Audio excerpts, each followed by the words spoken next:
الحمد لله الذي أنزل على عبده الكتاب ولم يجعل له عوجا، والصلاة والسلام على نبي الذي دعانا إلى الدين الإسلام بالحكمة والموعظة الحسنة وعلى آله وصحبه أجمعين بارك وسلم.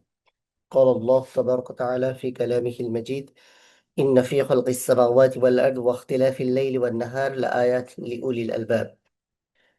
নিশ্চয় আকাশ এবং পৃথিবী সৃষ্টিতে এবং পালাক্রমে রাত এবং দিনের আবর্তনে বহু নিদর্শন আছে শুধুমাত্র তাদের জন্য যাদের বুদ্ধি আছে, বিবেক আছে। এই একই বিষয়ে আল্লাহ সুবহানাহু ওয়া তাআলা কোরআনুল কারিমে আরো বেশ কিছু আয়াত উদ্ধৃত করেছে। আল্লাহ সুবহানাহু ওয়া তাআলা তার শ্রেষ্ঠ বান্দাদের জন্য বিশেষ কিছু সময় বা বিশেষ কিছু মৌসুম দিয়েছেন। দুটো উদ্দেশ্য: একটা হলো যারা ইবাদতে অভ্যস্ত তারা যেন ইবাদতে আরো বেশি তৃপ্তি পান, ইবাদতের প্রতি আরো বেশি আগ্রহী হন। এজন্য আল্লাহ সুবহানাহু ওয়া তাআলা আমাদেরকে বিশেষ সময়গুলো দিয়েছেন। আরেকটি উদ্দেশ্য হলো যারা ইবাদতে অভ্যস্ত নন কিন্তু এই উপলক্ষকে কেন্দ্র করে মানুষ তাদেরকে ইবাদতের দিকে আহ্বান করতে পারে, ইবাদতের কথা স্মরণ করিয়ে দিতে পারে, এটিও একটি গুরুত্বপূর্ণ উপলক্ষ। দেখেন, আমরা বিভিন্ন সময়ে বাজারে বিভিন্ন কোম্পানির পক্ষ থেকে বিভিন্ন অফার দেখি। কেন দেখি? তাদের প্রোডাক্ট সেল হচ্ছে না, সেল কম, তাদের যে সেল টার্গেট সেটা ফুলফিল হচ্ছে না, এই জন্য তারা নতুন নতুন অফার দিয়ে বসে। উদ্দেশ্য কি? প্রোডাক্টের সেল বাড়ানো, অনেক মানুষকে নতুন করে এই ব্যাপারগুলোতে সম্পৃক্ত করা। এরকম আরো অনেক এইম অ্যান্ড অবজেক্ট নিয়ে তারা এই কাজগুলো করে থাকে। মুমিন মুসলমানদের জন্য আল্লাহ সুবহানাহু ওয়া তাআলা এরকম অসংখ্য অফার দিয়ে রেখেছে। বিশেষ করে ইবাদতে মনোযোগী হওয়ার পাশাপাশি অতীতের ঘটে যাওয়া ছোট বড় বিভিন্ন ঘটনাসমূহ যেগুলোতে আমরা পাপ অর্জন করেছি, গুনাহ অর্জন করেছি, সেগুলো মার্জনা করার এক বিশেষ সুযোগও বটে। অনেকগুলো বরকতময় সময়ের মধ্যে মুহররম একটি গুরুত্বপূর্ণ বরকতময় সময়। জিলহজ মাস শেষ হচ্ছে, মুহররমের শুরু। আপনারা জানেন যে আরবিতে ৪টা মাসকে আশ-শাহরুল হারাম বলা হয়, নিষিদ্ধ মাস। আল্লাহ সুবহানাহু ওয়া তাআলা কুরআনুল কারীমের মধ্যে বলছেন যে ইন্না ইদ্দাতাশ শুহুরি ইনদাল্লাহি ইসনা আশারা শাহরান ফি কিতাবিল্লাহি ইয়াওমা খালাকাস সামাওয়াতি ওয়াল আরদ মিনহা আরবাআতু হুরুম। আল্লাহ সুবহানাহু ওয়া তাআলার বিধান এবং গণনায় মাস সর্বমোট ১২টি। কবে থেকে? ফি কিতাবিল্লাহি ইয়াওমা খালাকাস সামাওয়াতি ওয়াল আরদ মিনহা আরবাআতু হুরুম। যেদিন থেকে পৃথিবী সৃষ্টি করা হয়েছে সেদিন থেকেই, যেদিন থেকে পৃথিবী সৃষ্টি করা হয়েছে সেদিন থেকেই আল্লাহ সুবহানাহু ওয়া তাআলা বলছেন যে যালিকা দ্বীনুল কাইয়্যিম, এইটা সুপ্রতিষ্ঠিত বিধান। ফালা তাজলিমু ফীহিন্না আনফুসাকুম, তোমরা এর মধ্যে নিজেদের প্রতি অত্যাচার করবে না। ওয়াকাতিলুল মুশরিকিনা কাফাহ কামা ইউকাতিলুনাকুম কাফাহ, আর মুশরিকদের সাথে তোমরা যুদ্ধ করো সমবেতভাবে, যেমন তারাও তোমাদের বিরুদ্ধে কি করে? যুদ্ধ করে। আয়াতের শেষ অংশে আল্লাহ সুবহানাহু ওয়া তাআলা বলেছেন ওয়া'লামু আন্নাল্লাহা মা'আল মুত্তাকিন। তবে মনে রেখো আল্লাহ সুবহানাহু ওয়া তাআলা কেবলমাত্র মুত্তাকিদের সাথেই আছে। এই যে ৪টি মাস, এখানে ৪টি গুরুত্বপূর্ণ মেসেজ আল্লাহ সুবহানাহু ওয়া তাআলা দিয়েছেন এবং এই ৪টি মাসকে আরবি ক্যালেন্ডারের মাসের মধ্যে হারাম হিসেবে উল্লেখ করা হচ্ছে। এগুলো মূলত নির্বাচিত মাস, যেটা উম্মার জন্য শান্তি, আত্মশুদ্ধি এবং আত্মসংযমের প্রশিক্ষণকাল। জিলকাদ মাসের দিকে তাকালে আমরা দেখতে পাই এটা হজের এক প্রস্তুতির মাস। আরবরা এই সময় যুদ্ধ এবং সফর থেকে ফিরে বিশ্রাম নিত। এমনিভাবে এই মাস আমাদেরকে আরেকটি মাসের কথা স্মরণ করিয়ে দেয়, সেটি হলো জিলহজ, যেখানে ইব্রাহিম আলাইহিস সালাতু ওয়াসসালামের আত্মসমর্পণ, ইসমাইল আলাইহিস সালাতু ওয়াসসালামের আনুগত্য এবং হাজেরা আলাইহিস সালাতু ওয়াসসালামের তাওয়াক্কুল।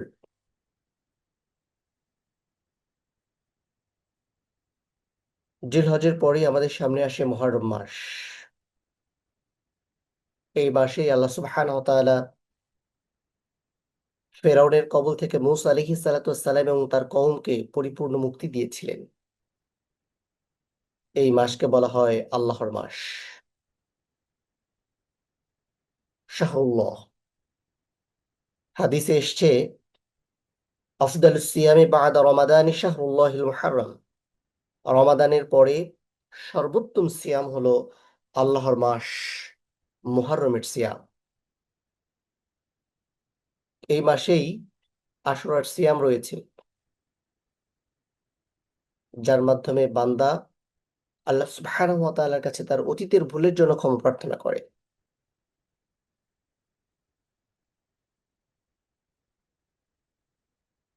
এরপরে আরেকটি মাস শাহরুল হারাম, সেটি হলো রজব, যেখান থেকে মুমিন বান্দারা রমাদানের প্রস্তুতি নেওয়া শুরু করে।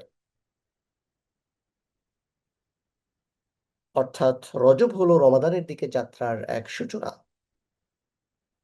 যেই কৃষক বীজ বপন না করে ফসলের আশা করে, সে যেমন বোকামি করে, ঠিক তেমনি যারা রজব এবং শাবানকে গাফিলতি কাটিয়ে দেয়, তাইলে তারাও রমাদানের পূর্ণ সুফল অর্জন করতে ব্যর্থ হয়। রসূল সাল্লাল্লাহু আলাইহি ওয়াসাল্লাম ইরশাদ করেছেন যে কুল্লু নাস ইয়াগদু ফাবায়ুন নাফসাহু ফামু'তুহা আও মুবিকুহা। প্রত্যেকটা মানুষ তার সকাল যাপন করে, অতঃপর সে নিজেকে বিক্রি করে। বিক্রি করার হলো সে এই সময়গুলোকে অতিবাহিত করে ফেলে। এই অতিবাহিত করার দুইটা প্রসিডিউর আছে মানুষের জন্য।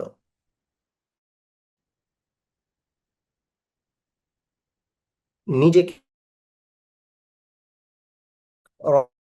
অতিকুহা, আল্লাহর আনুগত্যে নিয়োজিত করে জীবনকে ধ্বংস থেকে সে রক্ষা করে।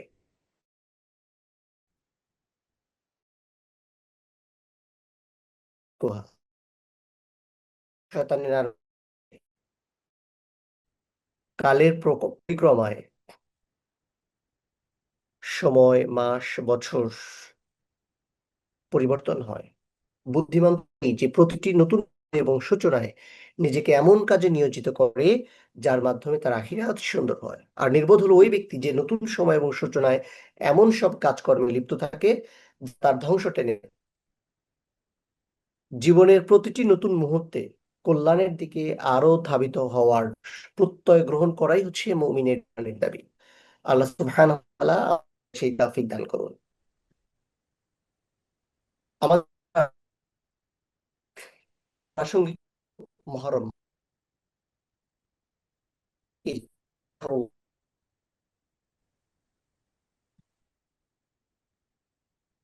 তো হচ্ছে এই মাসের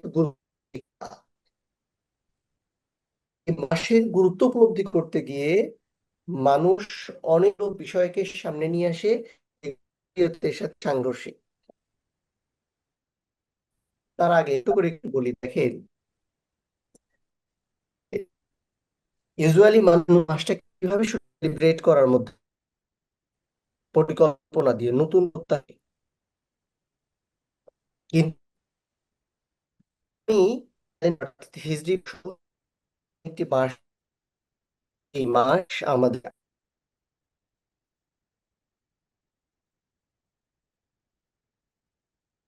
আর ইতিহাসের পাতা খুলে আমাদের সামনে হলো কার পক্ষে, সত্যের পক্ষে নাকি সুবিধার পক্ষে। সত্য মিথ্যা না, আরেকটি স্পেসিফাই করেছে তুমি শুরু করবে নাকি সুবিধা রাখে। মহরম আমাদেরকে অনেক কিছু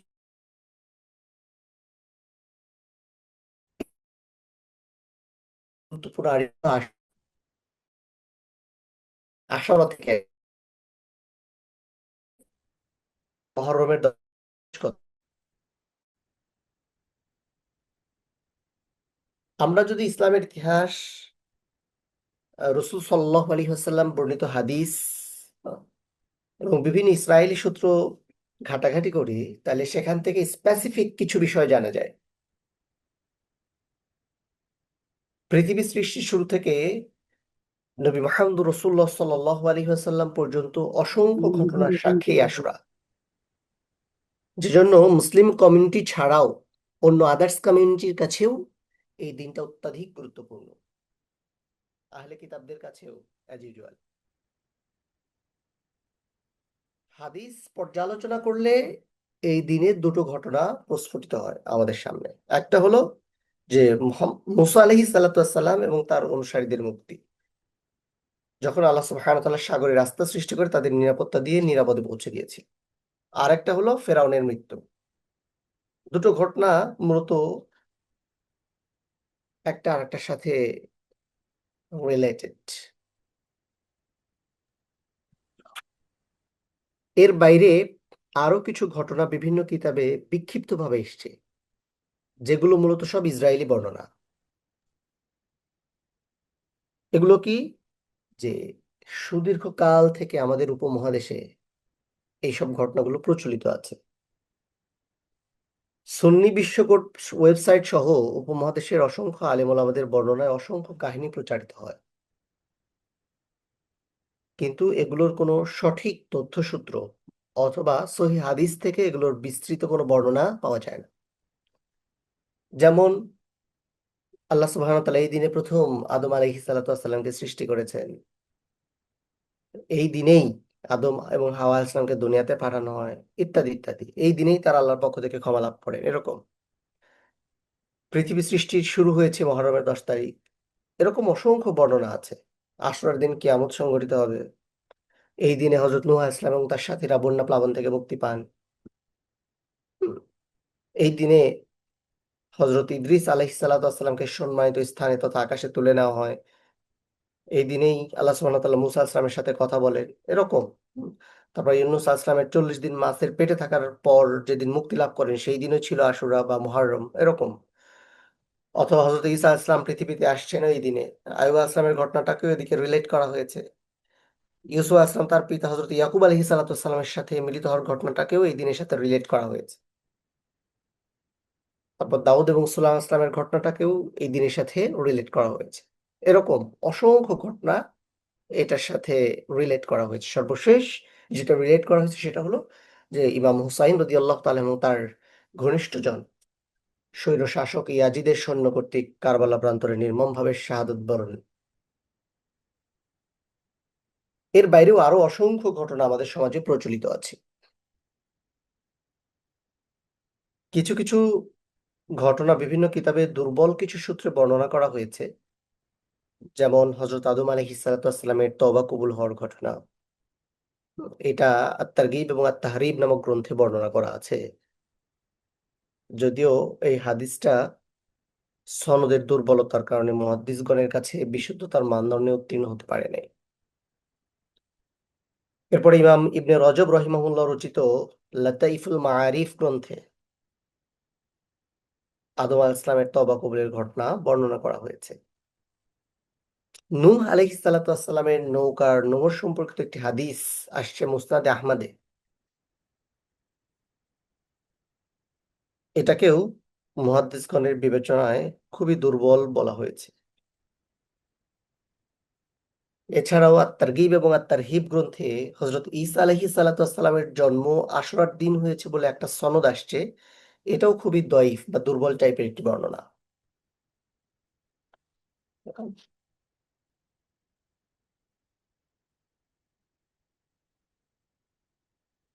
বুখারী শরীফের একটি হাদিসের মধ্যে যদিও আল্লাহ রসুল সাল্লাল্লাহু আলাইহি ওয়াসাল্লাম বলেছেন যে বাল্লিগু আন্নি ওয়ালাউ আয়াহ ওয়া হাদ্দিসু আন বানি ইসরাঈল ওয়ালা হারাজা ওয়া মান কাযাবা আলাইয়া মুতাআম্মিদান ফালিয়াতাবাউ মাকআদাহু মিনান নার। একটা আয়াতও যদি হয় তাহলে সেটা আমার পক্ষ থেকে পৌঁছে দাও। আর বনি ইসরায়েলের ঘটনাবলী বর্ণনা করে এতে কোনো দোষ নাই। অর্থাৎ ইসরায়েলি বর্ণনা সূত্রে যে ঘটনাগুলো উদ্ধৃত করা আছে এগুলো বর্ণনা করতে আল্লাহ রসুল ইসলাম নিষেধ করেন নাই। কিন্তু এগুলো বর্ণনা করতে গিয়ে কেউ যদি এভাবে বলে যে আল্লাহ রসুল সাল্লাম বলেছেন বা হাদিসে আছে, তখন এটা আল্লাহ রসুল সাল্লামের উপর মিথ্যা আরোপ করা হবে। এবং আল্লাহ রসুল সাল্লাম বলেছেন যে ওমান কাযাবা আলাইয়া মুতাআম্মিদান ফালিয়াতাবাউ মাকআদাহু মিনান নার। যদি কোনো মানুষ আমার উপর মিথ্যা আরোপ করে জেনে শুনে, তাহলে তার জায়গা হলো জাহান্নাম।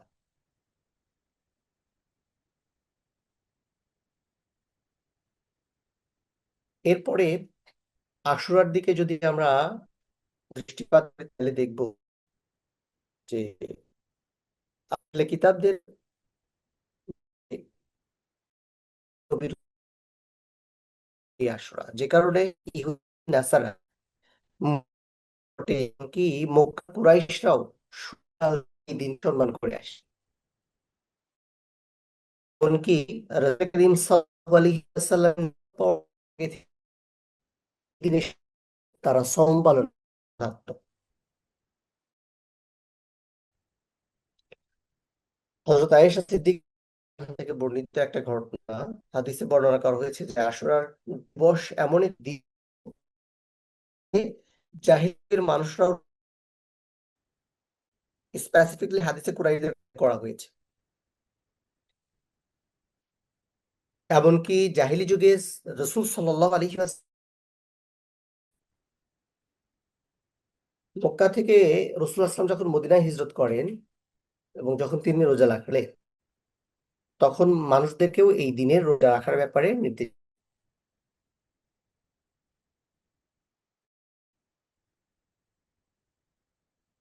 রমাদানের রোজা হলো, আশুরের রোজা ছেড়ে দেওয়া হলো।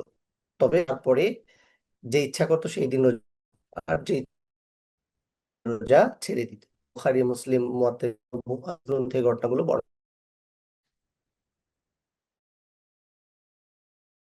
তখন তারা বললো যে এই দিনে আল্লাহ মূসা আলাইহিস সালাতু ওয়াস সালাম এবং বনী ইসরাইলকে ফিরআউনের হাত থেকে মুক্তি দিয়েছিলেন, এটার কৃতজ্ঞতা স্বরূপ আমরা এই দিন রোজা রাখি। তখন আল্লাহ রসুল সাল্লাল্লাহু আলাইহি ওয়াসাল্লাম সবাইকে উদ্দেশ্য করে বললেন যে মূসা আলাইহিস সালাতু ওয়াস সালামের সাথে তোমাদের চেয়ে আমার সম্পৃক্ততা বেশি, আমাদের ঘনিষ্ঠতা বেশি, আমাদের আন্তরিকতা বেশি। অতঃপর তিনি নিজেও সিয়াম রাখলেন এবং সাহাবায়ে কেরামদেরকেও সিয়াম রাখার নির্দেশ দিলেন। তবে সিয়ামের ব্যাপারে কিছুটা ভিন্নতা আনলেন, যে তারা একদিন সিয়াম রাখতো, আল্লাহ রসুল সাল্লাল্লাহু আলাইহি ওয়াসাল্লাম ওই আশুরার দিন সিয়ামের সাথে আরেকদিন যোগ করলেন। সেটা আগের দিনও হতে পারে, পরের দিনও হতে পারে। এর পরের ইস্যু হলো কারবালা, হিজরি 61 সাল।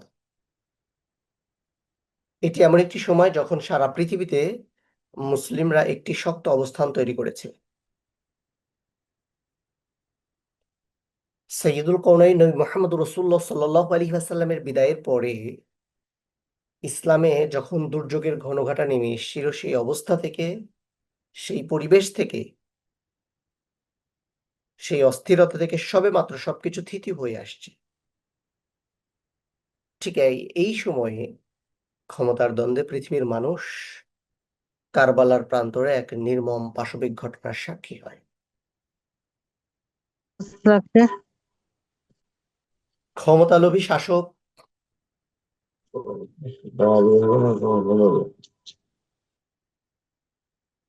ইয়াজিদের নির্মমতার শিকার হন আল্লাহ রসুল সাল্লাল্লাহু আলাইহি ওয়াসাল্লামের কলিজার টুকরা প্রাণপ্রিয় দৌহিত্র সৈয়দ হুসাইন রাদিয়াল্লাহু তাআলা।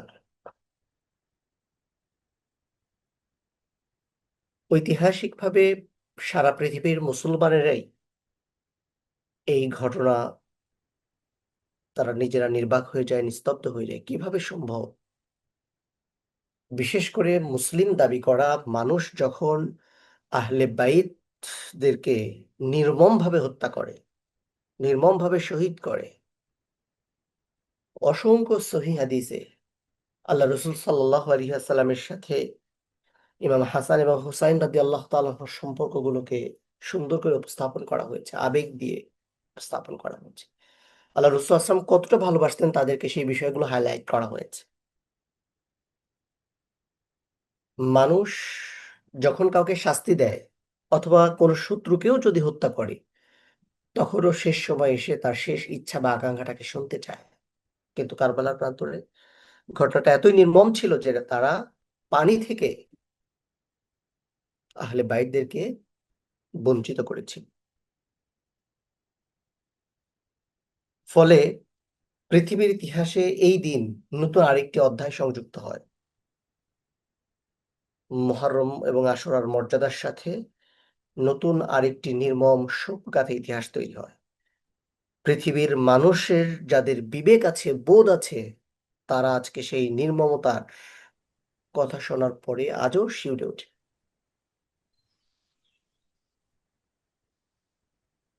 ইতিহাসের পর্যালোচনায় কারবালার প্রান্তর অথবা কারবালার এই নির্মম শাহাদাতের ঘটনা ইসলামী শরীয়তে কোনো রদবদল করে না।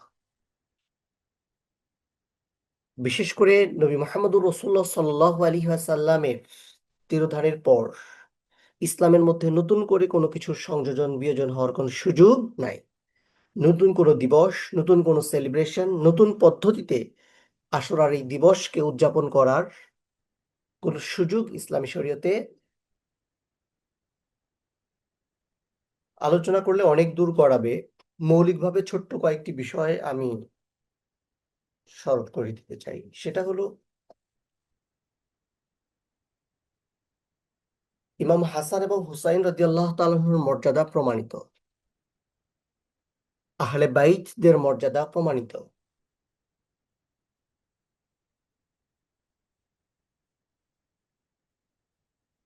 এরপরে এই ঘটনার সাথে অনেক মানুষ কাতিবুল ওয়াহি আল্লাহ রসুল সাল্লাল্লাহু আলাইহি ওয়াসাল্লামের অন্যতম মর্যাদাবান সাহাবী হযরত মুআবিয়া রাদিয়াল্লাহু তাআলা আনহুকে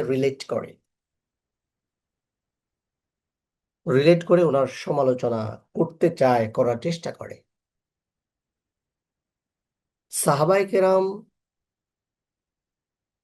বিশেষ করে যারা কাতিবে ওহী ছিলেন, বিভিন্ন মর্যাদার অধিকারী ছিলেন, তাদের কথা বাইরেও সাধারণভাবে সাহাবায়ে কেরামদের কোনো সমালোচনার সুযোগ নাই। হ্যালো মা। তারা সমালোচনার ঊর্ধ্বে। সুতরাং আহলে সুন্নাহ ওয়াল জামাত অথবা সুন্নিপন্থী কিছু মানুষেরা যারা এই ঘটনার সাথে হযরত মুআবিয়া রাদিয়াল্লাহু তাআলা রিলেট করে ওরা সমালোচনা করতে চান, তাদেরকে এই জায়গায় থামতে হবে। কারণ এটা শরীয়তের স্পষ্ট লঙ্ঘন। দ্বিতীয় ব্যাপার হলো, যারা এটাকে একটা রাজনৈতিক ঘটনা হিসেবে উল্লেখ করে এটার দায়ভার হযরত হুসাইন রাদিয়াল্লাহু তাআলার উপরে দিয়ে দিতে চান যে উনি কেন গেলেন। কিছু মানুষ এই জায়গায় ডাবল স্ট্যান্ডার্ড মেনটেন করে।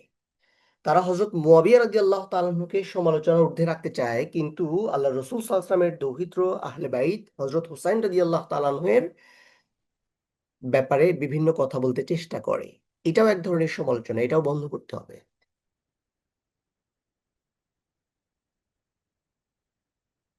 বিশেষ করে এই ঘটনার পর শিয়া সম্প্রদায়ের সৃষ্টি হওয়া, শিয়া এবং সুন্নির ফেরকা বৃদ্ধি পাওয়া, মুসলমানের মধ্যে অসংখ্য গ্রুপ তৈরি হওয়া সহ অসংখ্য ঘটনার সূত্রপাত হয়েছে। যেমন শিয়া মতবাদের মানুষেরা মনে করে যে ইমাম হুসাইন হক পক্ষে যুদ্ধ করে শাহাদাত বরণ করেছেন, ইয়াজিদের ক্ষমতা গ্রহণ ছিল অনইসলামিক। মুয়াবিয়া রাদিয়াল্লাহু তাআলা প্রতিষ্ঠিত রাজতান্ত্রিক পদ্ধতি এটা অবৈধ এবং জুলুম ছিল। তাদের এই অংশটাতে কি আছে? বাড়াবাড়ি আছে।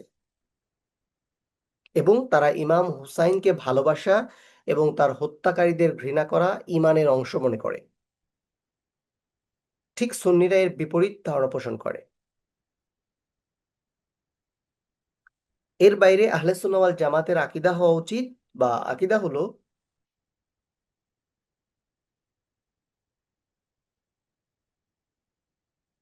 যে মুয়াবিয়া রাদিয়াল্লাহু তাআলা আনহু এবং হুসাইন রাদিয়াল্লাহু তাআলা আনহু দুইজনই যেহেতু আল্লাহ রাসূল সাল্লাল্লাহু আলাইহি ওয়াসাল্লামের সাহাবী, সুতরাং তাদেরকে সব সময় সমালোচনার ঊর্ধ্বে রাখতে হবে। ইতিহাসের অনেক বর্ণনা আছে। প্রত্যেক লেখক ইতিহাস বর্ণনা করার সময় নিরপেক্ষতার ধারক এবং বাহক লেখকরাও নিজস্ব মতামত উপস্থাপন করেছেন। এর বাইরে এসে এখনকার দিনে বিশেষ করে মিডল ইস্টের যারা রাজতন্ত্রকে জায়েজ করতে চায়, সালাফি মানহাজের গ্রুপের একটা গ্রুপ, তারা এই জায়গায় ইয়াজিদকে দায়মুক্তি দিতে চায় বিভিন্ন প্রেক্ষাপটকে সামনে উপস্থাপন করে।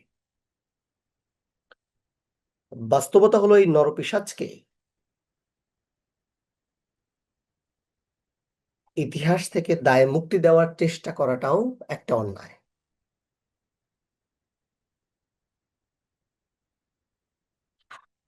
বিশেষ করে মুসলিম কমিউনিটির মধ্যে যেই বিভক্তি এবং বিরোধ তৈরি হয়, সেই জায়গাগুলোতে ইনসাফ ভিত্তিক আলোচনা অনেকেই করতে ব্যর্থ হয়েছে। সেই জায়গায়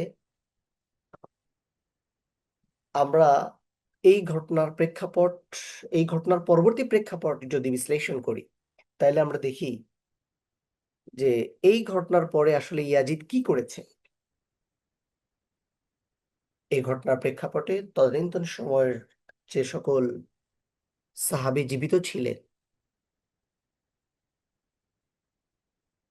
বিশেষ করে ইয়াজিদ যখন রিয়েলাইজ করলো যে ইমাম হুসাইনের বিরোধিতায় নামলে রাজতন্ত্র টিকিয়ে রাখা তার পক্ষে সম্ভব না, তখনই মূলত সে তার পক্ষের মানুষদেরকে এই নির্মম হত্যাকাণ্ড ঘটিয়ে কৌশলে একটা আশ্রয় নিয়েছিল এবং আলেম শ্রেণীর একটা পক্ষকে তার পক্ষে জনমত তৈরিতে ব্যবহার করেছিল। আজ ক্ষমতালোভী বা চরিত্রহীন ইয়াজিদ হয়তো বেঁচে নাই, কিন্তু ইয়াজিদের প্রতিষ্ঠিত রাজতন্ত্র এখনো শীর্ষ মুসলিম দেশগুলো কব্জা করে রেখেছে।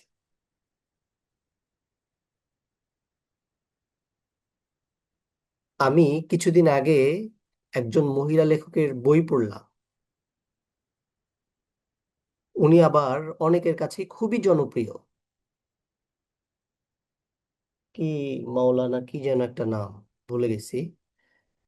সেই বইতে আমি দেখলাম তিনি ইয়াজিদের পাশে রাদিয়াল্লাহু তাআলা শব্দটা লিখেছেন। আমি অবাক হয়ে গেলাম। একজন মানুষ কতটা অসচেতন হলে বা জ্ঞানের ব্যাপারে কতটা মিসকিন হইলে এই ধরনের শব্দ ইয়াজিদের মতো পাপী নরপিশাচের নামের পাশে এই ধরনের শব্দগুলো ব্যবহার করতে পারে।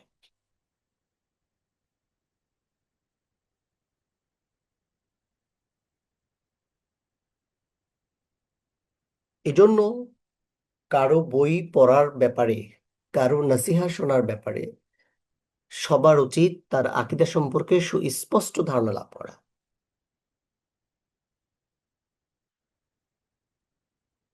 ক্ষমতালোভী দুশ্চরিত্র ইয়াজিদ হয়তো আজ বেঁচে নাই, কিন্তু দেখেন যে এই একই থিম ব্যবহার করে মুসলমানদেরকে আজও মাজলুম হিসেবে পৃথিবীতে বাঁচিয়ে রেখেছে।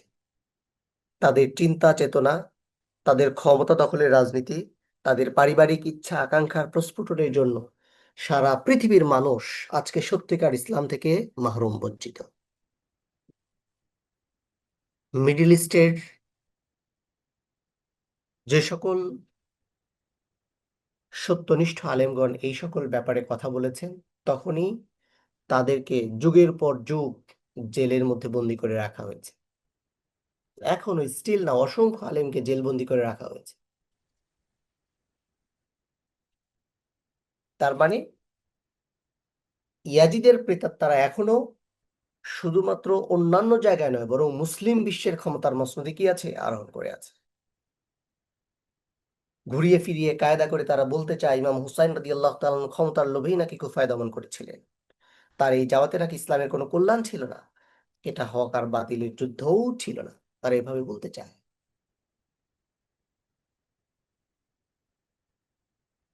কেউ কেউ কারবালার এই ঘটনাকে কেচ্ছা কাহিনী বলতেও দ্বিধা করেনি। ইনিয়ে বিনিয়ে তারা দলিল পেশ করতে চায়, তারা বোঝাতে চায় কারবালার ঘটনা তেমন গুরুত্বপূর্ণ নয়। এ নিয়ে মাতামাতি করে লাভ নাই।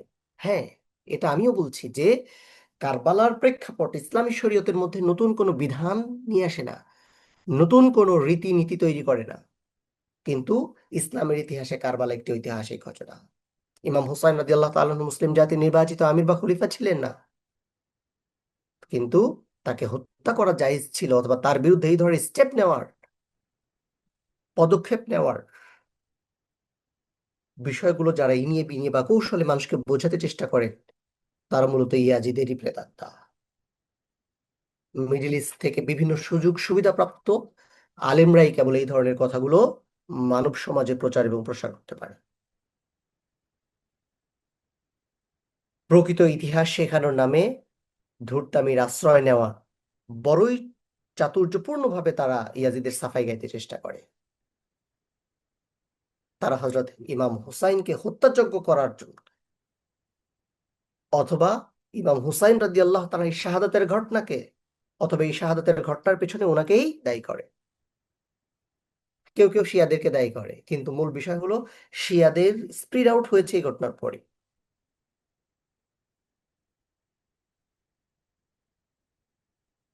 কয়েকটি বিষয় আমাদেরকে খেয়াল রাখতে হবে। একটা হলো যে কোরআন এবং হাদিসের বিভিন্ন তথ্য এবং উপাত্ত থেকে আমরা জানতে পেরেছি যে আশুরার ইতিহাস সৃষ্টির শুরু থেকে বিভিন্ন নবী এবং রসূলগণ তারা এই দিনকে গুরুত্বের সাথে শুকরিয়া স্বরূপ আনন্দ উৎসব এবং সম্মান দিয়ে এসেছে। একই সাথে আমাদের নবী মুহাম্মদ রাসূলুল্লাহ সাল্লাল্লাহু আলাইহি ওয়াসাল্লাম এই দিনে মুসলমানদের করণীয় কি সেটাও বলে দিয়েছেন। সুতরাং এরপরে নতুন করে ইসলামী শরীয়তের কোনো কিছু সংযোজন বিয়োজন করা যেহেতু সম্ভব নয়, সুতরাং কারবালার কোনো ঘটনা, বিশেষ করে রাসূলুল্লাহ সাল্লাল্লাহু আলাইহি ওয়াসাল্লামের ওফাতের 50 বছর পরে সংঘটিত এই ঘটনা কখনোই যেন শরীয়তের অংশ না হয়, এটাও আমাদের খেয়াল রাখতে হবে। এই ঘটনাকে কেন্দ্র করে নতুন কোনো আমল সৃষ্টি করা যাবে না।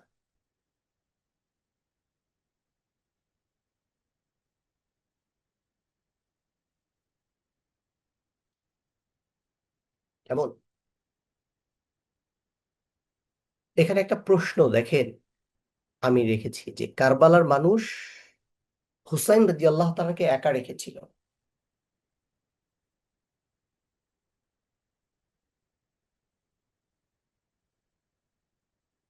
রাসূল সাল্লাল্লাহু আলাইহি ওয়াসাল্লামের প্রিয় দৌহিত্র জান্নাতের যুবকদের নেতা হযরত হুসাইন রাদিয়াল্লাহু তাআলা মনে করেছিলেন পরিস্থিতি উম্মার কল্যাণের জন্য বিপজ্জনক হয়ে উঠছিল। কুফার হাজারো মানুষ তাকে সমর্থনের চিঠি পাঠায়, কিন্তু যখন তিনি কারবালায় পৌঁছালেন তখন অধিকাংশ মানুষ তাকে একা ফেলে গেল। মুষ্টিমেয় সঙ্গী নিয়ে তিনি অন্যায়ের কাছে মাথা নত করেছিলেন না, করেন নাই। কারবালার ঘটনা ছিল অত্যন্ত মর্মান্তিক।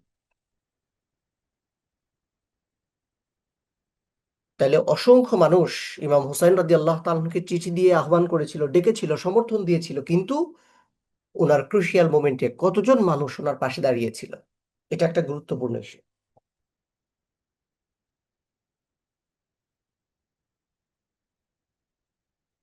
দেখেন যে কারবালার এই অবস্থায় হযরত হুসাইন রাদিয়াল্লাহু তাআলাকে কে হত্যা করেছিল? অমুসলিম বাহিনী না। এটা আমাদের জন্য সবচেয়ে ভয়াবহ শিক্ষা। তাইলে ক্ষমতার লোভ, দলীয় অন্ধতা, সত্যের চেয়ে ব্যক্তি পূজা, দিনের চেয়ে রাজনীতিকে বড় করে দেখা, পরস্পরের বিরুদ্ধে ক্রিয়া, এরকম আরো অনেক গুরুত্বপূর্ণ বিষয় আছে যেটা উম্মাহকে দুর্বল করে দিচ্ছে। আজকে যদি আমরা আমাদের দেশীয় প্রেক্ষাপট অথবা মুসলিম বিশ্বের প্রেক্ষাপটগুলো আলোচনা করি, আমরা দেখবো ঠিক একই ব্যাপারগুলো ঘটছে। সৌদি আরব সহ মধ্যপ্রাচ্যে ক্ষমতার দ্বন্দ্বে ভাই ভাইকে জেলের মধ্যে ভরে রাখছে, যেহেতু তাদের অনেক বইমাতৃ এবং অনেক বইপিত্রীয় ভাই আছে। সুতরাং রাজ দরবারের ক্ষমতার কেন্দ্রে আলটিমেটলি তারা প্রতিদিনই কোনো না কোনো কারবালার সাক্ষী হচ্ছে। যেখানে গণতন্ত্রের নামক শাসন ব্যবস্থা আছে, সেখানে আমরা একই কথা দেখছি। সত্য মিথ্যা অথবা দেশ মানুষ দশের কল্যাণের পরিবর্তে দলীয় অন্ধতাই যেখানে সবচেয়ে বড় ব্যাপার। একজন মানুষ 5 ওয়াক্ত নামাজ পড়ছে, ভালো কাজ করছে, আমলে সলেহ করতে চেষ্টা করছে, কিন্তু দলীয় গণ্ডির বাইরে সে যেতে পারছে না। এই যে দলান্ধতা, মানুষ ইমানকে এটার উপরে, ইমানের উপরে এটাকে কি করছে, প্রাধান্য দিচ্ছে। একজন রাজনৈতিক কর্মীকে তার সামনে যদি আপনি দুটো বিষয় উপস্থাপন করেন, একটা তার দলের বিষয় আর একটা হলো তার শরীয়তের বিষয়, নিশ্চিতভাবেই সে তার দলীয় বিষয়কে প্রিফারেন্স দেয়। এটা হচ্ছে মুসলিম কমিটির অবস্থা।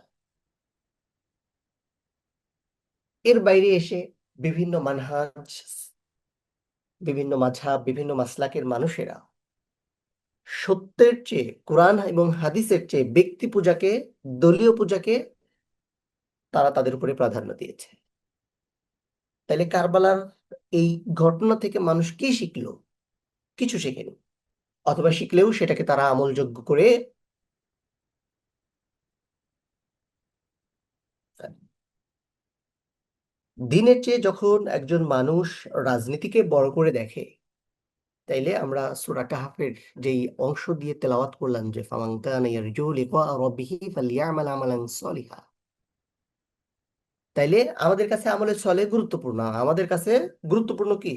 আমার নেতা, আমার শায়েখ, আমার পীর, আমার আমির, ইত্যাদি ইত্যাদি। তাহলে সত্যের চেয়ে ব্যক্তি পূজা যদি প্রাধান্য পায়, তাইলে মানুষ কারবালা থেকে কিছু শেখেনি। দিনের চেয়ে রাজনীতিকে যদি কেউ বড় করে দেখে, তাহলে এটাই অনুভব করতে হবে যে না, মানুষ নিজেকে উম্মার একটা অংশ ভাবতে পারছে না, সে একটা দলের অংশ মনে করছে নিজেকে, সে নিজেকে একটা মতের অংশ মনে করছে, একটা জাতির অংশ মনে করছে, একটা সংগঠনের অংশ মনে করছে, কিন্তু নিজেকে উম্মার একটা অংশ মনে করতে পারছে না। অথচ সবার আগে নিজেকে উম্মার একজন গর্বিত সদস্য মনে করাটা সবচেয়ে জরুরি ছিল।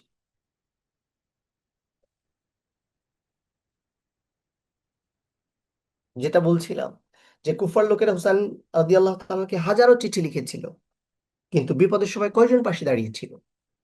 আজ আমরা ফেসবুকে পোস্ট দেই, বক্তৃতা করি, আবেগ দেখাই, বিবৃতি দেই, কিন্তু সত্যের জন্য কিছু ত্যাগ করার যখন সময় আমাদের সামনে উপস্থিত হয়, তখন কি এত মানুষ থাকে না?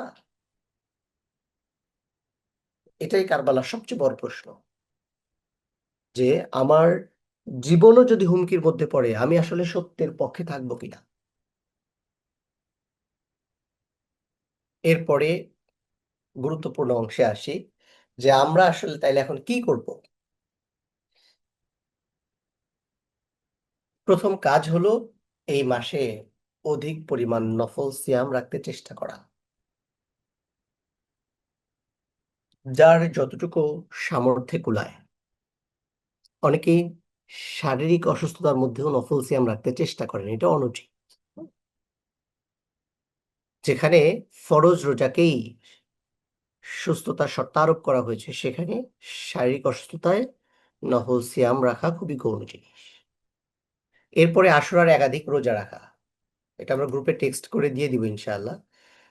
আশুরার সিয়াম হলো 26 তারিখ শুক্রবার, যদিও শুক্রবার দিন ইয়াউমুল জুমাআত দিন সিয়াম রাখাকে নিরুৎসাহিত করা হয়েছে, কিন্তু আশুরার সিয়ামের ব্যতিক্রম।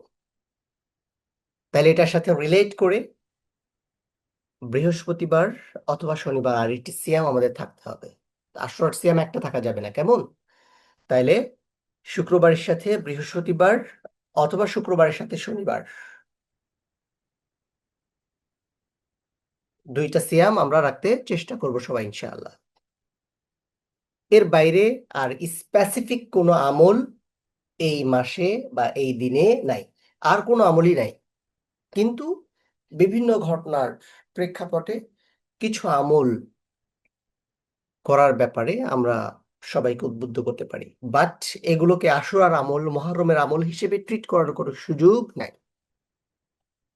সেগুলো কি? যাবতীয় অন্যায়, অসত্য এবং পাপের কাছ থেকে দূরে থাকা, বেশি বেশি নফল ইবাদত বন্দেগী করা। এগুলো স্পেসিফিক নাই, যে কোনো নফল ইবাদত করা যেতে পারে, কারণ এটা শাহরুল্লাহ।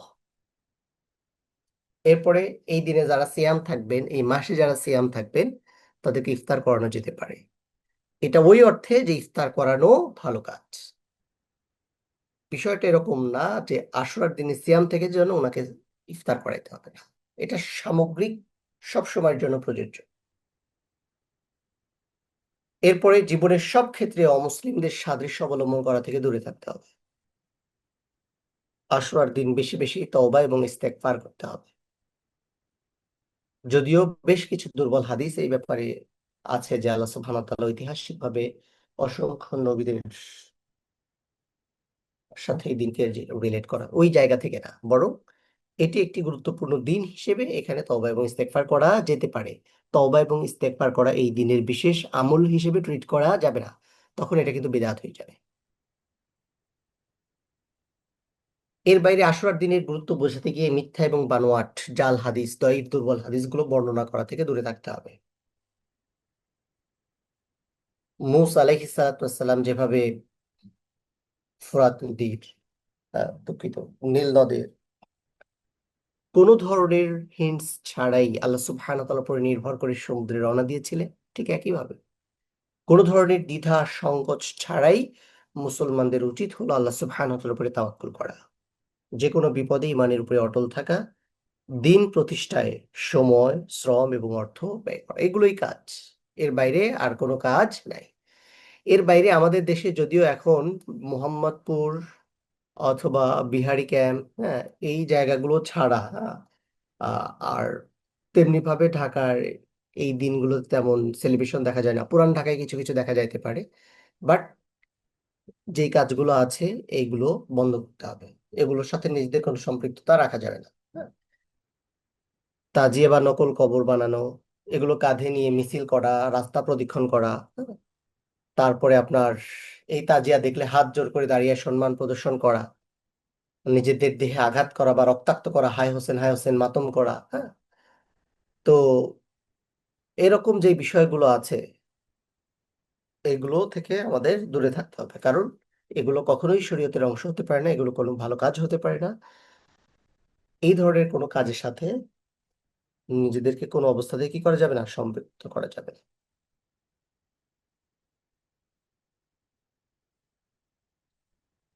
এর বাইরে আমরা যদি আরো কিছু বিষয় লক্ষ্য করি, কারবালার পরেও মুসলমানরা বড় ধরনের শিক্ষা নিতে ব্যর্থ হয়েছে। বিশেষ করে তার পরবর্তীতে আব্বাসীয় খেলাফত বিদ্যমান থাকা অবস্থায় তদানীন্তন সময়ের খলিফাদের দুর্বলতা এবং বিভক্তি, মুসলিম কমিটির মধ্যে ছোট ছোট রাজ্যে বিভক্ত হয়ে যাওয়ার পাশাপাশি ইসলাম শক্তিগুলো ব্যাপকভাবে দুর্বল হয়ে পড়ে। ওই সময় খেয়াল করলে দেখা যায় যে ভোগ বিলাস বা নেতৃত্বের সংকট একটি জাতিকে ধ্বংসের দিকে নিয়ে যেতে পারে, যেটা মূলত ইয়াজিদের ফর্মুলা ছিল। ক্ষমতায় আরোহণ করার পরই সে ভোগ বিলাস এবং মুসলিম কমিউনিটিতে নেতৃত্ব সংকট তৈরি করার জন্য এহেন কোন অপরাধ নাই করে। এরপরে ক্রুসেড, কারবালার পরে আরেকটি ঐতিহাসিক ঘটনা। প্রায় 2 শতাব্দী ধরে 1100 এবং 1200 দশক মুসলিম বিশ্ব বড় ধরনের সংঘাতের সম্মুখীন হয়, কিন্তু শেষ পর্যন্ত সালাউদ্দিন আইয়ুবী রহিমাহুল্লাহ মুসলিমদের ঐক্যবদ্ধ করে জেরুজালেম পুনরুদ্ধার করে। জেরুজালেম পুনরুদ্ধার করার পর তিনি রিয়েলাইজ করলেন যে মুসলমানদের শত্রু মুসলমানরাই, অর্থাৎ ইহুদিদের চক্রান্ত ছিল মুসলমানদের মধ্যে তাদের এজেন্ট ঢুকিয়ে মুসলমানদের মধ্যে বিভক্তি তৈরি করা। ফলে জেরুজালেম বিজয়ী হওয়ার পরে তিনি প্রায় 350 মসজিদের ইমামকে হত্যা করলেন।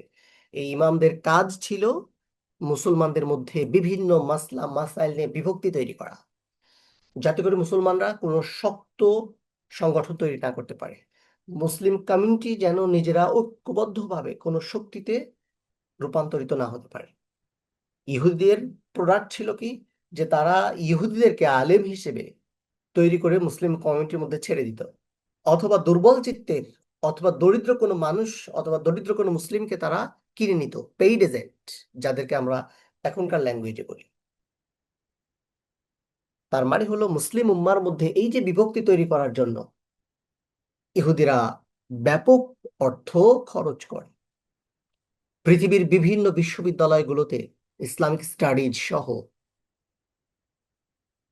বিভিন্ন আকিদার সাবজেক্টগুলোতে তারা তাদের এজেন্ট নিয়োগ করে। কাজ কি, যে যেই বিশ্ববিদ্যালয় থেকে স্কলার হয়ে বের হবে তারা যেন ভিন্ন আকিদার হয়, ভিন্ন মাযহাবের হয়, ভিন্ন মাসলাকের হয়, তারা যেন মুসলিম উম্মার এগেইনস্টে কাজ করে। সুতরাং তাদের এই প্রজেক্ট এখনো বন্ধ হয়নি, এখনো চলমান আছে। দেখবেন মিশর থেকে যারা স্কলার হয়ে আমাদের দেশে আসে তারা ভিন্ন এক আকিদা নিয়ে আসে, তাদের সাথে মিডল ইস্ট থেকে পড়ে আসা স্কলারদের আকিদার কোনো মিল নাই। এখন আবার শুরু হয়েছে তার্কিতে, তার্কিতে গিয়ে যারা পড়ে আসছে তাদের সাথে আল আজহার বা মিডল ইস্টে পড়ে আসা ইসলামিক স্কলারদের মধ্যে কোনো সামঞ্জস্য নাই, কোনো সিমিলারিটি নাই। আমরা যেখান থেকে শিখতে চেষ্টা করি সেই জায়গাগুলোকেই তারা এমন ভাবে তৈরি করে রেখেছে যাতে করে মুসলিম কমিউনিটি কোনো সময় এক না হতে পারে। অথচ এইসব ছোটখাটো বিষয়কে মুসলিম উম্মার স্বার্থের ক্ষেত্রে অনেক গৌণ বিষয় হিসেবে আইডেন্টিফাই করা দরকার ছিল। তো সুলতান সালাউদ্দিন আইয়ুবী রহিমাহুল্লাহ যখন জেরুজালেম আল মসজিদে আকসা পুনরুদ্ধার করলেন, এরপরে মুসলমানরা ক্ষতিগ্রস্ত হয় 1258 শতাব্দীর দিকে, যেখানে তদানীন্তন সময় মুসলিমদের সাম্রাজ্যের সবচেয়ে বড় কেন্দ্রবিন্দু ছিল বাগদাদ। আমরা আজকে অনেক বড় গলায় ইবনে সিনার কথা বলি, যিনি এই বাগদাদ হাসপাতালের অধ্যক্ষ বা প্রিন্সিপাল ছিলেন অথবা দায়িত্বে ছিলেন। এই সময়টাতেই তার কিছুদিন আগে মুঘল বাহিনী যখন বাগদাদ ধ্বংস করে তখন লক্ষ লক্ষ মানুষ নিহত হয়, সেখানে মুসলিম কমিউনিটি আরেকটি বাগদাদ, আরেকটি কারবালার নীরব সাক্ষী হয়। শুধু তাই নয়, শুধু মুসলিম নয় বরং সারা পৃথিবীর অন্যতম বৃহৎ জ্ঞান কেন্দ্র তারা ধ্বংস করে ফেলে। তাদের উদ্দেশ্য ছিল যে এই জ্ঞান কেন্দ্রগুলো যদি অক্ষুণ্ণ থাকে তাইলে মুসলিমরা আবার পৃথিবীতে শক্তিশালী উম্মাহ হিসেবে আত্মপ্রকাশ করবে, সুতরাং তাদের এই জ্ঞানের যে কেন্দ্র আছে সেটা সমূলে ধ্বংস করে দাও। মহান স্বাধীনতার যুদ্ধের পরে একদম শেষের দিকে এসে যেরকম বুদ্ধিজীবীদেরকে ধ্বংস করে দেওয়া হয়, যেন এই দেশ আর কখনো শক্ত দেশ হিসেবে পৃথিবীতে দাঁড়াতে না পারে। এই যে ঘটনাগুলো আমরা অবজার্ভ করি, প্রত্যেকটার এইম অ্যান্ড অবজেক্ট সেম। এগুলো সব বিধর্মীদের চক্রান্ত, বিধর্মীদের ষড়যন্ত্র, কিন্তু সবগুলো কি করা হয়, মুসলমানদের নামে চাপিয়ে দেওয়া হয়েছে। নিজেরাই অপরাধ করে সেই অপরাধ আবার মুসলমানদের ঘাড়ে কি করেছে, চাপিয়ে দিয়েছে। কেন? তারা এই বিভক্তি নিয়ে থাকবে দিনের পর দিন, যুগের পর যুগ।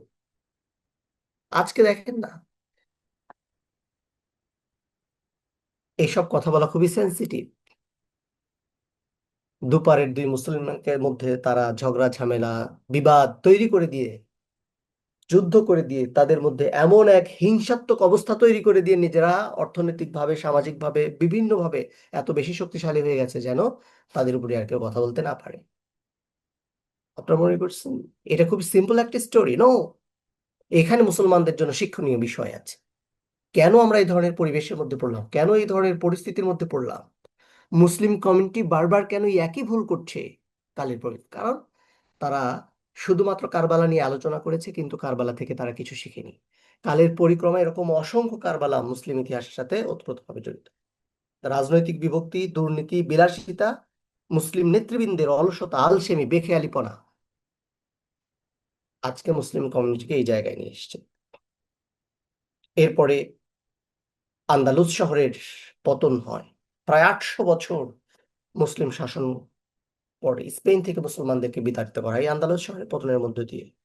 যে শহর একসময় বিজ্ঞান, চিকিৎসা, স্থাপত্য জ্ঞানের কেন্দ্র ছিল, কিন্তু মুসলমানরা কেন নিজেদের এই গুরুত্বপূর্ণ শহর হারিয়ে ফেললো? নিজেদের মধ্যে বিভক্তি। এখানেও ঠিক একই অবস্থা। ইহুদি আলেমদেরকে তৈরি করা হয়েছিল, তাদের কাজই ছিল মুসলিম কমিউনিটিতে বিরোধ তৈরি করা, মুসলিমরা যেন দ্বিধাবিভক্ত হয়। এমনকি পরিস্থিতি এমন জায়গায় পৌঁছেছিল যে এক স্টেটের মুসলমানরা আর এক স্টেটের মুসলমানদের সাথে আলটিমেটলি কন্ট্রাডিকশনে জড়ায় যায়। ফলে অমুসলিমরা স্পেন শহর দখল করে নিতে সক্ষম। পরবর্তীতে সর্বশেষ উসমানীয় খেলাফতের পতনের মধ্য দিয়ে পৃথিবীতে মুসলমানদের যতটুকু প্রাধান্য ছিল সেটিও নষ্ট হয়। 1924 সালে দীর্ঘ 6 শতাব্দীর এক শক্তিশালী সাম্রাজ্যের অবসান হয়। এরপরে মুসলিম বিশ্ব অসংখ্য রাষ্ট্রে বিভক্ত হয়ে যায়। বুদ্ধিভিত্তিক এবং অর্থনৈতিক শক্তি একেবারে শেষ হয়ে যায়। কেন? এটার পেছনে কি কারণ? এবং প্রত্যেকটা ঘটনার মধ্যে এক নীরব কারবালা আছে। প্রত্যেকটি শহর, প্রত্যেকটি নগরী, প্রত্যেকটি ক্ষমতার মসনদ হারানোর ব্যাকগ্রাউন্ড যদি আমরা দেখি, অসংখ্য মানুষের, অসংখ্য মুমিন মুসলমানের শাহাদাত এখানে। স্পেনের কর্ডোবা নগরীর পতন থেকে শুরু করে সবকিছু একই সূত্রে গাঁথা।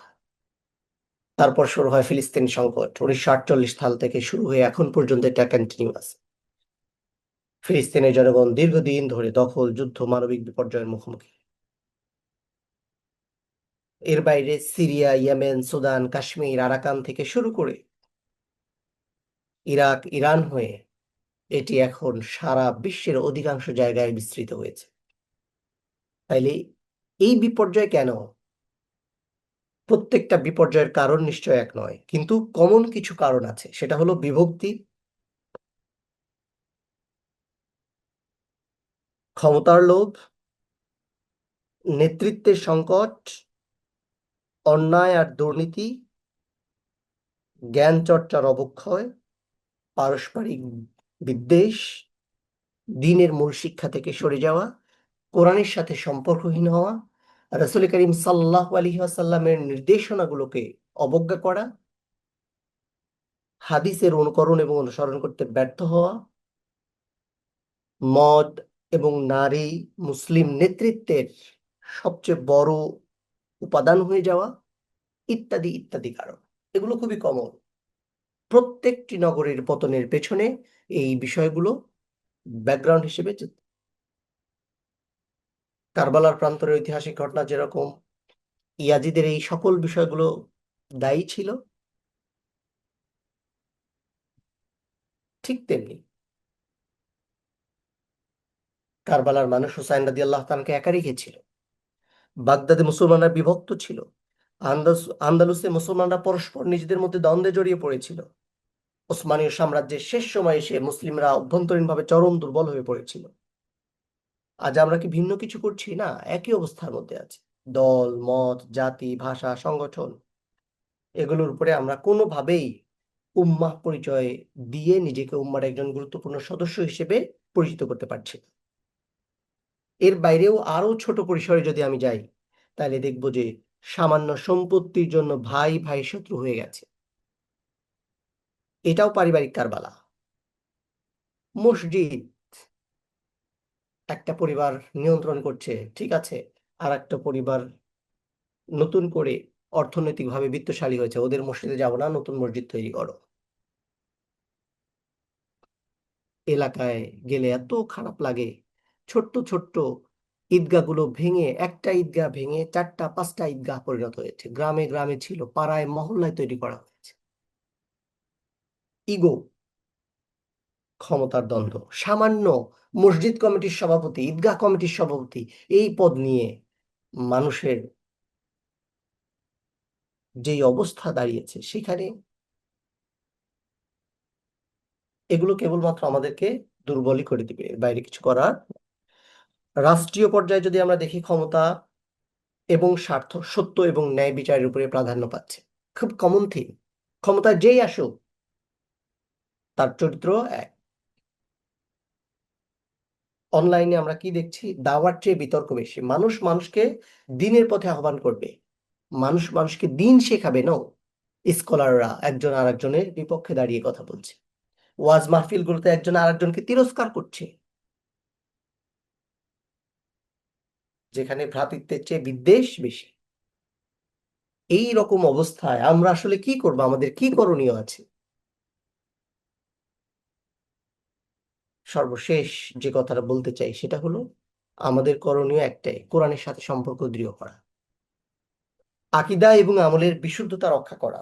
আশুরা আসছে, মহরম আসছে, সমাজ পরিবেশ যা কিছু করছে, যা কিছু বলছে, এগুলো আমরা শুনবো না।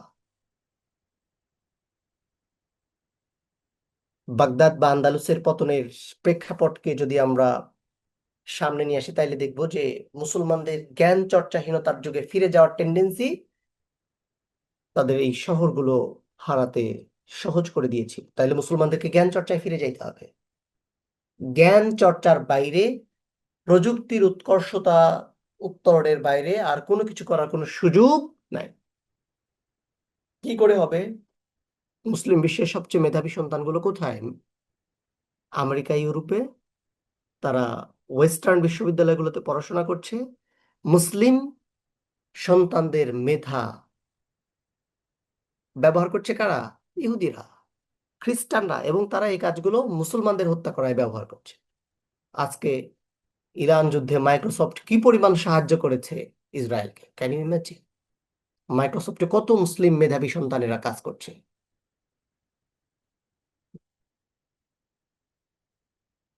গুগল থেকে শুরু করে প্রত্যেকটা জায়গায় মুসলমানদের জ্ঞান ইউটিলাইজ হচ্ছে। কিসের বিরুদ্ধে? মুসলমানদের বিরুদ্ধে। তাহলে ইহুদি খ্রিস্টানরা তাদের জায়গায় খুবই সফল, তারা মুসলমানদেরকে দিয়েই মুসলমানদেরকে হত্যা করাচ্ছে। কিন্তু মুসলমানদের সন্তান এগুলো কবে বুঝবে? তারা বা কেনই বা বুঝবে? তাদেরকে একসাথে করার, তাদেরকে নিয়ে নতুন শক্তি পরিণত করার নেতৃত্ব মুসলিম সমাজে কোথায়? তাহলে নেতৃত্বের সংকটটাই এখন সবচেয়ে গুরুত্বপূর্ণ।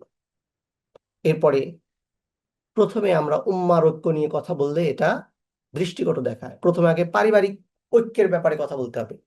চারজন ভাই, চারজন বোন একসাথে হইতে পারছে না, থাকতে পারছে না, কি করে এরা কমিউনিটি গিয়েও উম্মাহ হিসেবে ঐক্যবদ্ধ থাকবে? কিভাবে আশা করা যায়? পারিবারিকভাবে ছোট ছোট স্বার্থগুলো আমরা স্যাক্রিফাইস করতে পারছি না। সমাজে আমাদের মধ্যে কোনো ঐক্য নাই, অথচ সবাই একসাথে বড় হচ্ছি, এক পাড়ায়, এক মহল্লায়, একই চিন্তাধারায়, একই আবহাওয়ায়, একই পরিবেশে, একই ভাষায়, একই রীতিনীতি, একই সিস্টেমে। আমাদের মধ্যে যদি মিল না থাকে, তাইলে আমাদের সাথে কঙ্গোর মুসলমানদের মিল কিভাবে হবে? আমরা যা বলবো কঙ্গোর মুসলমানরা সেই একই কথা কেন বলবে? সুদানের মুসলমানরা আজকে কি পরিমাণ নির্যাতিত, নিপীড়িত? কারা সুদানের মুসলমানদের পাশে দাঁড়াবে? কালকে আমাদের পাবনাতে শক্তিশালী এক যুবক আর্জেন্টিনার পতাকা টানাতে গিয়ে ইলেকট্রিক শটে মারা গেছে। এটাই মুসলিম জাতির এখনকার অবস্থা। আমার আপনার প্রত্যেক বাসায় ফুটবল বিশ্বকাপ খেলা দেখার জন্য রাত 3টায়, ভোর 5টায়, রাত 10টায় সবাই, কিন্তু মুয়াজ্জিনের হাইয়া আলাস সালাহ, হাইয়া আলাল ফালাহ কজন মানুষের কাছে পৌঁছেছে? আমার আপনার সন্তান তো প্রত্যেকেই খেলা দেখছে, কিন্তু নামাজ পড়াতে পারছি না। এই যে ব্যর্থতা, কেন? কারণ গতকালকে তাফসীর ক্লাসে কথা বলেছিলাম, ইন্টেনশনের অভাব।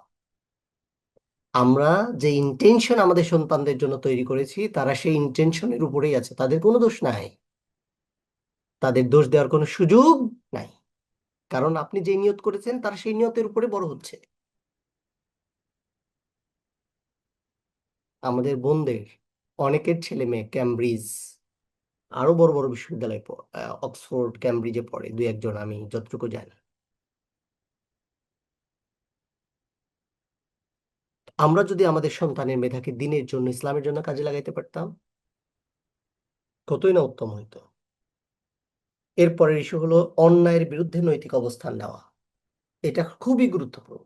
আমি একটি রাজনৈতিক দলের অনুকরণকারী অনুসরণকারী হইতেই পারি, দোষের কিছু না। যদিও এটা সুস্পষ্টভাবেই বিশ্বাস নিয়ে আমাদের থাকতে হবে যে ধর্মনিরপেক্ষতাবাদ বা জাতীয়তাবাদ অথবা মানবরচিত কোনো মতবাদ, এগুলোর অনুকরণ এবং অনুসরণ করা সুস্পষ্ট হারাম।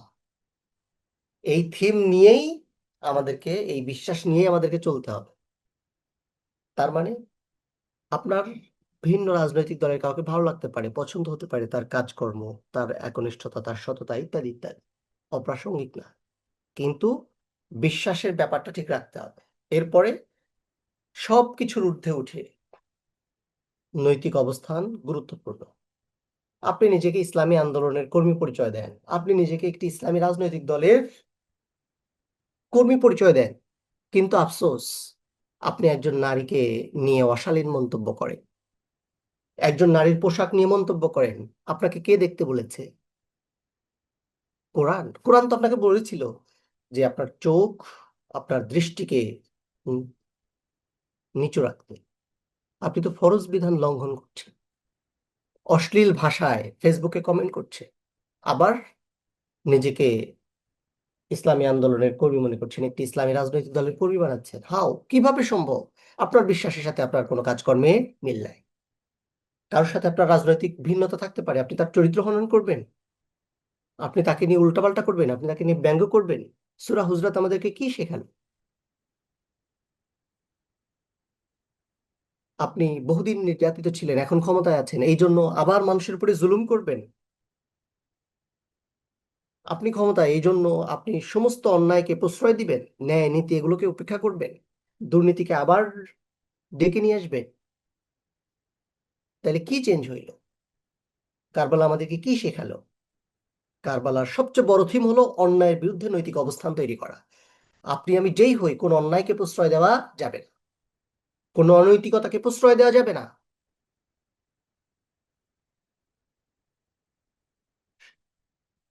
আমরা কোনো সরকারের সমালোচনা করি না, কিন্তু প্রত্যেক অন্যায় সমালোচনা করা আমার নৈতিক দায়িত্ব। আজকে আলিমান ইনস্টিটিউট সাফারার, ইসলামী ব্যাংকে আমাদের অ্যাকাউন্ট, আমরা টাকা তুলতে পারছি না। সরকারের ভূতে কিলাইলো, তারা ইসলামী ব্যাংকে হাত দিয়ে বসলো। তারা দেখলো যে প্রিভিয়াস রেজিম ইসলামী ব্যাংকগুলোকে ধ্বংস করে চূড়ান্তভাবে মুসলমানদেরকে একটি সুদী ব্যাংক ব্যবস্থায় নিয়ে যাওয়ার এক ঐকান্তিক চেষ্টা করেছে। এই সরকার এসে সেম কাজটা করলো। এদের এত বড় দুঃসাহস! মানে কারবালা তো পরের ব্যাপার, আগের রেজিম থেকে এরা শিক্ষা নিল না।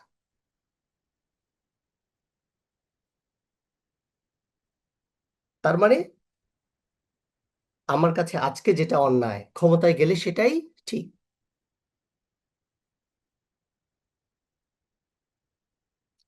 তার মানে হলো, মুসলিম হিসেবে আমরা আমাদের আদর্শ এখন ঠিক করতে পারি। আমাদের কাছে আমাদের রাজনৈতিক দলের চিন্তা চেতনা এটাই নেই। সর্বোপরি মুসলিম উম্মার জন্য আরেকটি বিষয় গুরুত্বপূর্ণ, সেটি হলো আবেগ নয়, প্রজ্ঞা এবং ভারসাম্যের সাথে কাজ করতে হবে। আবেগ নয়, প্রজ্ঞার সাথে, ভারসাম্যের সাথে আমাদেরকে কাজ করতে হবে। কারবালার ঘটনার প্রেক্ষাপটে যারা ছাড়াছাড়ি করে তারাও একটা রং কনসেপ্টের মধ্য দিয়ে আছে, যারা বাড়াবাড়ি করছে তারাও একটা রং কনসেপ্টের মধ্য দিয়ে আছে। এই জায়গাটাকে, এই স্টোরিটাকে, এই ঘটনাটাকে ইনসাফের সাথে বর্ণনা করা, সেখানে সাহাবীদেরকে সমালোচনার ঊর্ধ্বে রাখা এবং ক্ষমতালীন চরিত্রহীন জালেম ইয়াজিদকে এই ঘটনায় দায়ী করা, এইটা মুসলিম উম্মার জন্য একটা ইনসাফ। সর্বশেষ যে কাজটা আমরা করতে পারি সেটা হচ্ছে মুসলিম উম্মার জন্য আন্তরিকভাবে দোয়া করতে পারি। তবে দিন শেষে এই দোয়া শুধুমাত্র সর্বশেষ অস্ত্র, কিন্তু তার আগে আমাদের আসলে অনেক কিছু করার আছে, অনেক। আমরা এখন বিভিন্নভাবে অমুসলিমদের সাদৃশ্য অবলম্বন করি, পোশাক থেকে শুরু করে সবকিছুতে। অথচ কারবালা, কারবালা পরবর্তী মুসলিম বিশ্বের বিভিন্ন ঘটনা প্রবাহ আমাদেরকে এটাই শেখায় যে আমাদের চিন্তা চেতনা, আমাদের নৈতিকতা, আমাদের জীবন আদর্শ তাদের থেকে সম্পূর্ণ ভিন্ন। এর বাইরে কারবালা কেন্দ্রিক ঘটনায় অনেকে কিছু কনসেপ্ট আছে, যেমন এই মাসে বিয়ে শাদী করা যাবে না, এই মাসে নতুন ঘর বাড়ি করা যাবে না, এই মাসে কোনো ভালো কাজের সূচনা করা যাবে না, এই মাসে গোশত খাওয়া যাবে না, নিরামিষ খাইতে হবে, এই মাসে নতুন কাপড় বা সুন্দর পোশাক পরা যাবে না, ইত্যাদি ইত্যাদি। হ্যাঁ, এগুলো কুসংস্কার, এগুলো কোনো ইসলামী রীতিনীতি নয়, ইসলামের সাথে এগুলোর কোনো সম্পর্ক নাই। এগুলো থেকে আমাদের কি থাকতে হবে? দূরে থাকতে হবে। কেমন? সর্বশেষ আমরা যেটি বলতে চাই, কারবালার রক্ত অথবা বাগদাদের ধ্বংসস্তূপ অথবা আন্দালুসের হারানো মিনার অথবা উসমানীয় খেলাফতের পতন কিংবা আমাদের সামনে একেবারে দৃশ্যমান আজকে গাজার ধ্বংসস্তূপ, সব যেন আমাদেরকে একটা কথাই বলে যে ঐক্য ছাড়া শক্তি নাই, জ্ঞান ছাড়া নেতৃত্ব নাই, আর আল্লাহ সুবহানাহু ওয়া তাআলার দিকে প্রত্যাবর্তন করা ছাড়া এই জাতির, এই উম্মার কোনো মুক্তি নেই। ইতিহাসের প্রতিটি বিপর্যয় একটা সতর্কবার্তা। আল্লাহ সুবহানাহু ওয়া তাআলা আমাদেরকে বলছেন, তোমরা নিরাশ হও না, দুর্বল হও না, যদি সত্যিকার অর্থে তোমরা মুমিন হও তবে তোমরাই বিজয়ী হবে। সূরা আল ইমরান আয়াত নাম্বার 149। আল্লাহ সুবহানাহু ওয়া তাআলা আমাদেরকে ইতিহাস থেকে শিক্ষা গ্রহণ করতে বলেছেন, বিভক্তির পথে, ঐক্যের পথে আসার নির্দেশনা দিয়েছেন। কোরআনুল কারীমের আহ্বান সুস্পষ্ট।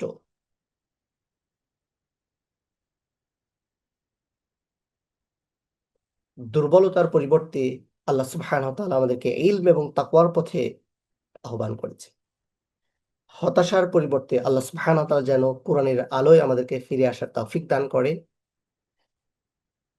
বিশেষ করে বর্তমান বিশ্বে চলা ফিলিস্তিন বা গাজার বাস্তবতা, সিরিয়া, ইয়েমেন, সুদান, লেবানন অথবা বিভিন্ন প্রান্তে মুসলমানদের উপর নেমে আসা দুর্যোগ আমাদেরকে যেন কারবালার ঘটনাগুলো আরেকটু স্মরণ করিয়ে দেয়, যে এগুলো ইতিহাসের বিচ্ছিন্ন কোনো ঘটনা নয়, এগুলোর মধ্যে আমাদের জন্য গভীর শিক্ষা আছে। আমরা যেন এই বিষয়গুলো জানার চেষ্টা করি। মুসলিম উম্মার বিভক্তির এই যে করুণ পরিণতি, এইটা শুধুমাত্র আমাদেরকে সাফার করাচ্ছে বিষয়টা এরকম নয়, বরং আমাদের পরবর্তী প্রজন্ম যাদেরকে আমরা দুনিয়াতে রেখে যাচ্ছি, তারাও এগুলো থেকে বিভিন্নভাবে ক্ষতিগ্রস্ত হবে। আজকের আলোচনা শুধুমাত্র আবেগের আলোচনা নয়, এটা আমাদের জন্য সবচেয়ে বড় আত্মসমালোচনার জায়গা। এটা শুধুমাত্র কারবালার আলোচনা নয়, এটা শুধুমাত্র মুহররম আশুরার আলোচনা নয়, বরং আমাদের নিজেদেরকে জানার এবং মুসলিম উম্মার বর্তমান অবস্থাকে উপলব্ধি করার একটা জায়গা, একটা সুযোগ। আসুন খোলা হৃদয়ে আমরা এগুলো উপলব্ধি করতে চেষ্টা করি। আজ থেকে 1400 বছর আগে এই কারবালার ঘটনা আমাদের হৃদয়কে যথেষ্ট নাড়া দেয়, কিন্তু এখান থেকে যদি আমরা শিক্ষা না নেই, তাহলে আমরা আবার ভুল পথে পা বাড়াবো। আল্লাহ সুবহানাহু ওয়া তাআলা আমাদেরকে এই ইতিহাস থেকে শিক্ষা গ্রহণ করার, সত্যকে ধারণ করার, বিভক্তির পরিবর্তে ঐক্যকে বেছে নেওয়ার এবং কোরআন এবং সুন্নাহর আলোকে নিজেদের জীবন গড়ার তৌফিক দান করেন ইনশাআল্লাহ। সুবহানাকাল্লাহুম্মা ওয়া বিহামদিকা নাশহাদু আল্লা ইলাহা ইল্লা আনতা নাস্তাগফিরুকা ওয়া নাতুবু ইলাইক। আসসালামু আলাইকুম ওয়া রাহমাতুল্লাহি ওয়া বারাকাতুহু। তাহলে আমি আবারও একটু বলে দেই,